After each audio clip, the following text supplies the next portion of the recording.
G'day Austrians, how you doing? Hope you're having a good evening. I just wanted to talk a little bit about a free society today, and this was the first time I ever came across this sort of thinking was Hans Hermann Hoppe. He's absolutely my favourite Austrian because he's so right, his philosophy is so perfect, and he has balls. He really, doesn't take a backward step about the way he feels and the way he thinks, and it's just incredible because he's so smart. I mean, Walter Block's up there too, and of course Ludwig von Mises and the other Austrians, Karl Menger and Murray Rothbard, But now, so I heard this from Hans Hermann Hoppe, and I've also listened to a lot of Peter Schiff podcasts that have taught me that about, how things were once in the 1800s, not perfect, but and before that, or times in history, a lot of history. I've read a lot of stuff about, the Enlightenment and when people were very free, they were as prosperous as they were going to be for the day. For that time, that period of time, they were as prosperous as anyone could get, more than anyone had ever seen before, from having free ideas floating around and creators everywhere and productive people doing productive things and serving others.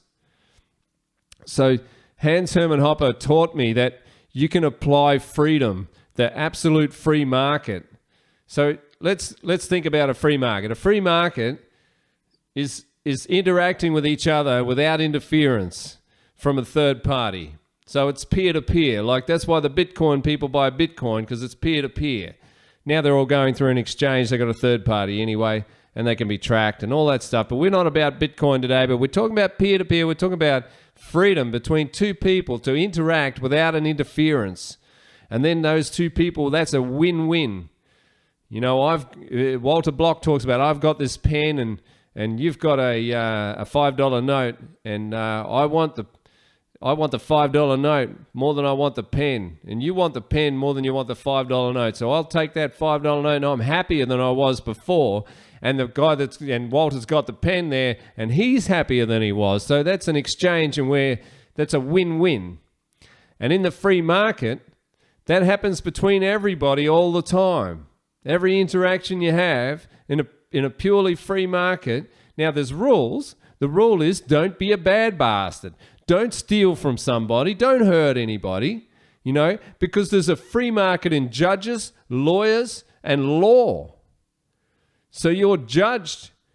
You have to go to some sort of mediation. If you harm somebody, or you steal from somebody, or you do wrong by somebody, you can be held accountable in a free market system. And in a free market system with competition between laws, or between judgments and standards, where you have many, many different courts that could service your problem, and many, many security forces, many different companies offering security. So you can get justice. You can have free market justice where lawyers compete with other lawyers down the road to work for you, rather than be those holier than thou people that you have to try and find one that'll act for you, and then they, know that you don't have too much choice. You'd have a lot more choice in a free market when it came to lawyers and judges and courts. So it's not a monopoly. There is competition for judges. There is competition for judging. So you try and get yourself into the best court of the land if you ever got to a court. But there'd be a lot less litigation. There'd be a lot less courts, there'd be a lot more choice for courts, but they'd be used a lot less than they are now. There'd be a lot less crime. So the monopolies create bad services and high prices, and free market capitalism provides the cheapest price and the best service. So Hans Hermann Hoppe, he taught me about you can do that. Now, here's how it works when it comes to security. So right now, you have to try and insure the contents of your house, and then you call the police once it's all the beds and the TVs and the microwaves and everything, the furniture got stolen out of the house. We're on holidays in Tasmania. You come home and you go ring the police. Oh, I've had all my stuff stolen. And so you call the insurance company, and if they give you dollars, they don't give you back that Maton guitar that sits in the corner or whatever it is. They just give you dollars, and you have to go and try and replace it with the dollars.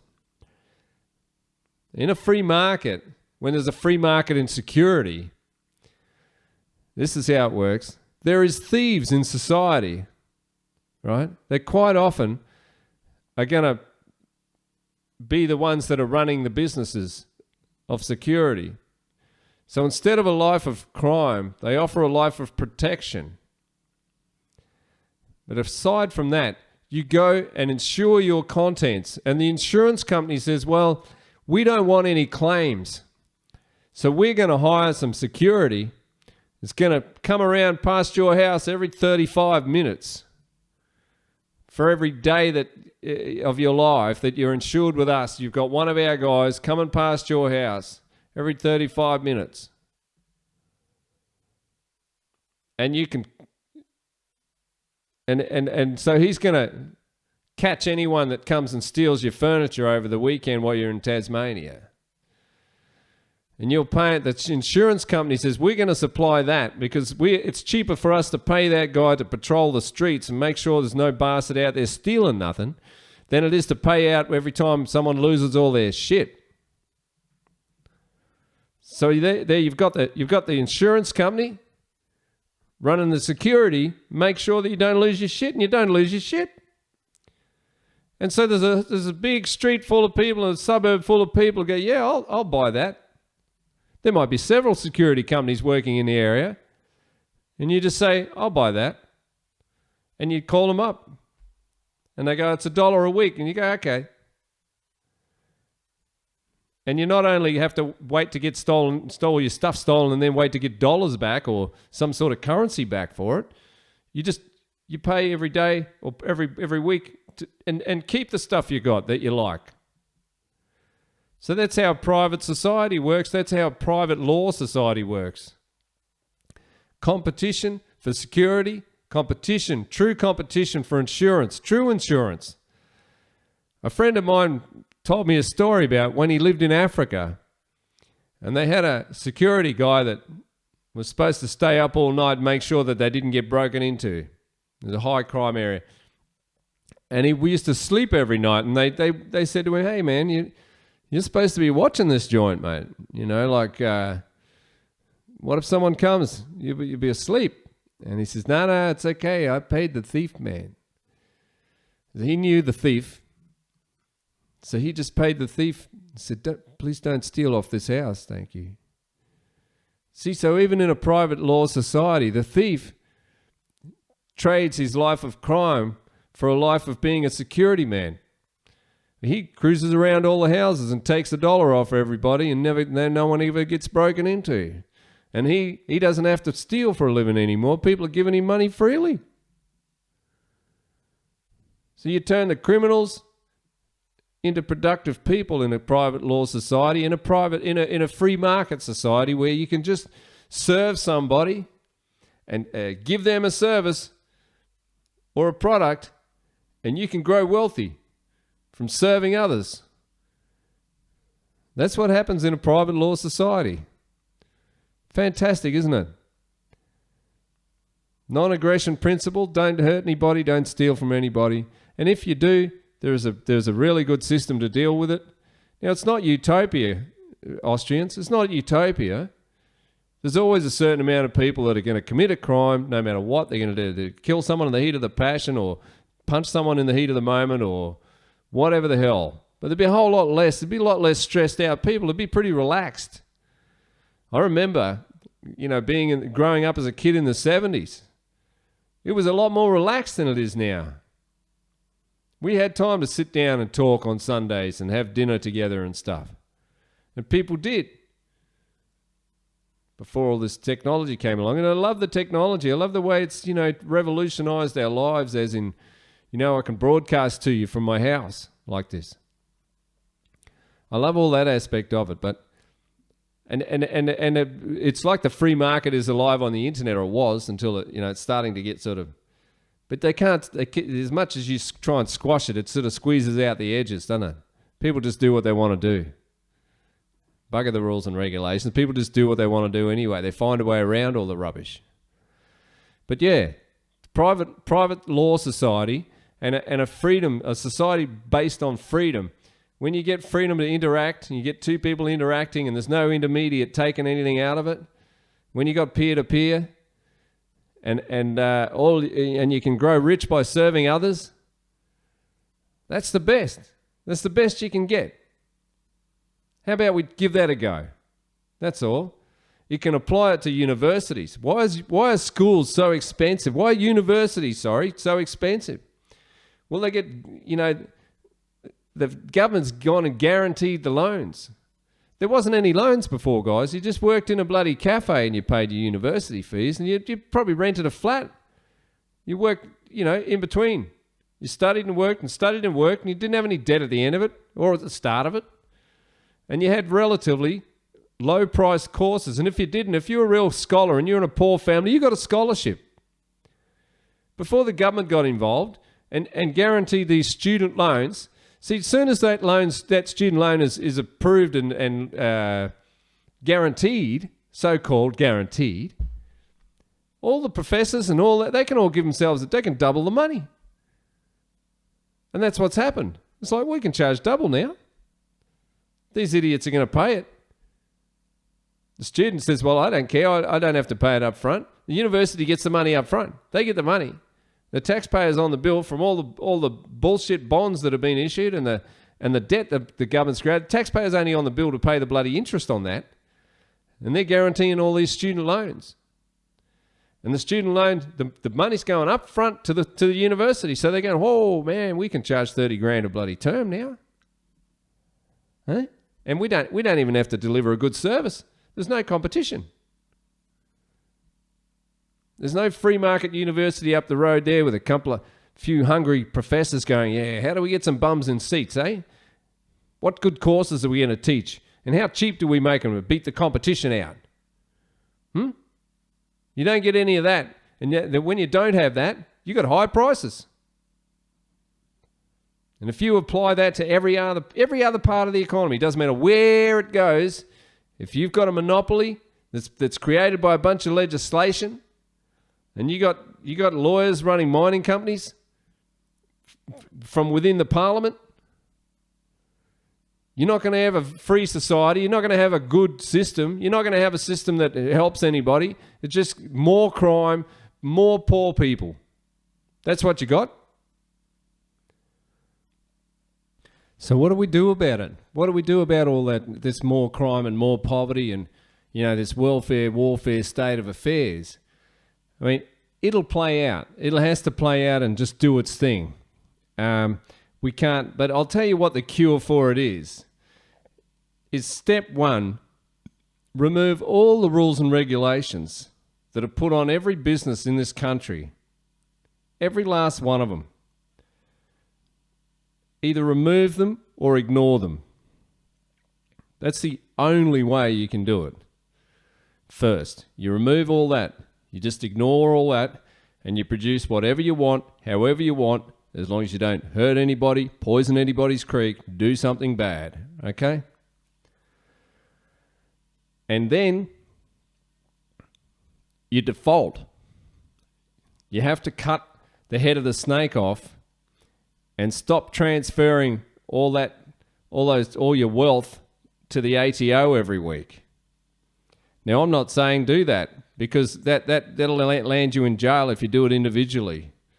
It's like you have to all get together or enough people have to say, well, that's enough and just fill the jails up. But no one wants to be first. I understand that. But I'm not saying it's possible.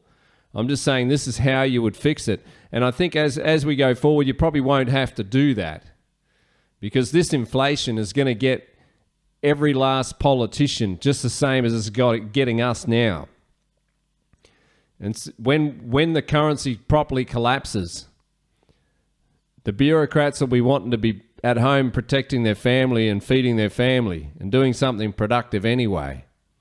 So, this, I'm not saying to force this to happen, but this is what needs to happen to bring the economy back to a productive economy and bring society back to morality. You have to go through what's coming. So what needs to happen is no more rules and regulations. And that doesn't mean anarchy. It's like when you say, oh, heroin's legal, so everyone's going to go and... No, they're not. They're not going to jab heroin in their arm the next day. You make heroin legal tonight at midnight, I'm not off to fucking find a score tomorrow, am I? I don't want to get stuffed up in the head. Sorry for swearing, guys, but it's bullshit. Uruguay just delisted it all or whatever you do, decriminalised it all, didn't make it all drugs... And they haven't got, streets full of drug addicts passed out and people having car accidents, shooting up in their cars or anything stupid. In fact, they got the opposite. They got less people using drugs than they had before. And at least they're not getting thrown in jail and treated like someone that hurt somebody or someone that, killed somebody or something. They've got a problem. They've got a problem, but you don't solve it by locking them up. You don't solve it by breaking into their houses and locking them up. Sorry, wrong. Hasn't worked since the 70s, since Nixon declared war on drugs. He may as well have declared war on bloody snails because there's drugs everywhere. There's drugs everywhere in a land full of laws against drugs. So there you go. I've just handed it to you for breakfast. It's bullshit. It doesn't work anyway. So all you got to do is just ignore all the bullshit, rules and regulations, go about your business and empty all those buildings out of all those bureaucrats. Just let them not be paid until they offer a service to the market, until they're serving somebody. It's only fair. Everyone else is doing it. And that's how you fix it. You just let everyone produce and they get what they deserve. They get how much they work for. Yes, there's going to be poor people born. Yes, there's going to be dumb people born. Yes, there's going to be people born with bloody half a head or 4 arms or something. Whatever. There's going to be all sorts of, anomalies to the normal human state. But the way we've been dealing with it has been wrong. It's just been wrong. So it's far better to let people sort their own problems out. They can group together and form groups and do whatever they want to sort their problems out. We don't need a third-party interference, that's all. That third-party interference causes a net loss. So I don't win as much as I should have, and whoever I transacted with, they don't win as much as they should have. So I don't get the $5. I only get $3.50. And he gets a pen with only one colour instead of 3. That's how the regulated system works. So it's going to go that way. We don't have to force it, ladies and gentlemen. It's just going to happen that this fake, phony, bullshit, bloody system has got to collapse. And they talk. You think of something collapsing like it's a destruction, but it's creative destruction. Deflation is good, not bad. Inflation is bad. Prices going up. You can't be happy about your house going up in price if you're not happy about the fuel going up and the pair of shoes going up and the lettuces going up. You can't be happy with one and not with the other. You get it? So next time you're delighted your house went up, it means it kept up with inflation. That's a good thing. Only if you sold it and then you got no house. But rising prices is a sign of a sick economy. And we need the creative destruction that will give us back the freedom to produce. And we'll be just fine looking after each other, thanks. Don't need to be told what to do on the television or spied on or anything else. That's how you cure it. But it'll cure itself.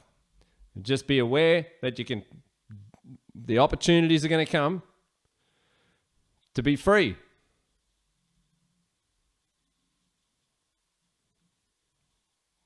Thanks for listening, guys. See you on the next one.